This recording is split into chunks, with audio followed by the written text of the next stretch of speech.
Hey there, folks. I am Rune Hamster, and you're watching part 2 of the Let's Play Nostale.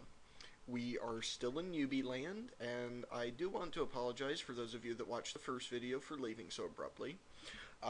We left off talking about player housing. I promised since the video was nearly over, I'd show you folks what the player housing areas look like. You come and go to Mini Land. There's a gate in the hometown, and you can use these small bells to go to it.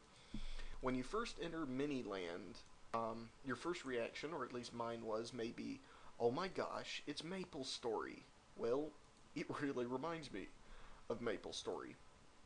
It has a very similar look to me because, it's 2D platformer, but I digress. Anyway, all of this area is set up for you to put things in. That may sound excessive, but from what I hear, um, basically, this is a private hangout area as much as anything else. You can put anything you like in here. There are houses and different utility items like storage chests. Um, this is also where your pets and companions stay when you aren't using them. So you can see over here, I have a level 6 chicken waiting for me. I tend to prefer the sheep. Um, Alright, heading back out. We are now leaving town. I do have a quest to do.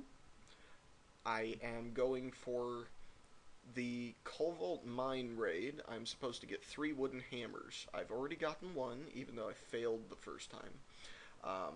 I am not going to show you that instance because I'm either going to have to find a party or level up a bit first. Since so many future videos will just be of me grinding and talking about my observations of the game, I'm not going to bore you with that right now. What we're doing right now is we're heading to a lower level instance so I can show you what the instance system looks like. Now the instances in here are called time space, and basically that's just a little clever play on instances. You enter these glowing portals here where it says click, and a screen pops up telling you about the possible rewards you can get, the high score, what act it belongs to, and a little overview. As I mentioned before, this game has amazing storylines. Now, these little purple things are fruits you can pick up by killing basic enemies around your level. You do need those to enter these instances, so it does encourage you to do some grinding between um, instance trips. This is the lobby where you can collect your friends, party up, and get ready to head out. When you're ready to go, you just go through the first gate. You can see here there's a tiny little dungeon map up at the top right. You just enter the purple portal and it'll ask you if you're ready to go.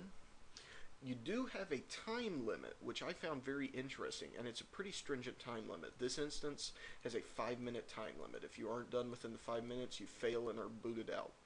But the instances, while action-packed and hectic, are even more fun because of that. I am not normally fond of being timed on my efforts, but it was just so much fun to have that extra pressure added in on top of the fairly challenging combat. You may see that I am just kicking tail in here. Well, I have to be honest with you, this is a level 5 instance, so I am not really doing anything that special considering I'm level 15. That clear thing that just popped up is interesting. The different rooms basically have different formats. The little lock you may have just seen off to the left above the portal just indicates that the goal in this room is to kill all the enemies to unlock the door. Then you'll have some where you have to move a lever, which can be challenging because if there is if there are any enemies left, they can bump you and keep you from clicking the lever, from finishing using the lever. Some maps also require you to kill a boss before continuing. I forgot to stop my timer, so I'm going to be cutting off this video fairly short after I finish this instance. Um, Basically, what you do in these instances, as I said, is you try to travel through. You may have noticed my time keeps going up, and there's a red flash. The red flash is when I lose a minute, and the time does go up for completing objectives faster than is required. I'm not sure why, since that already indicates that you're more competent, but it is a nice feature if you want to complete some of the extras in the dungeons to get better scores. Alright, the NPC just told me about a lever. This is what I'm talking about here. It's often better to smack down the enemies before you pull the lever. Kind of silly animation there. Since I'm so overpowered, I'm going to go ahead and finish the enemies for a perfect score.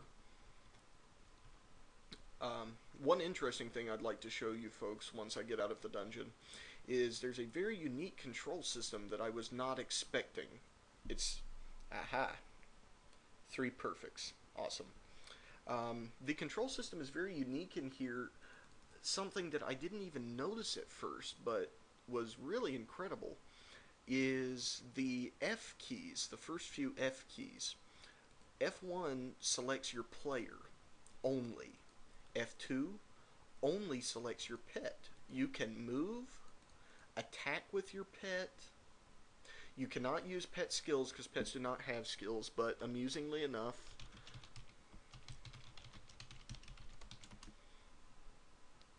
yes, you can make your pet talk for you, which I am getting undue pleasure out of, frustrating the newbies. Alright, here we have a higher level. This is a treat. This fellow looks to be a sorcerer wearing some costumes. As you can see, he's using basic spells to kill the enemies. Very entertaining.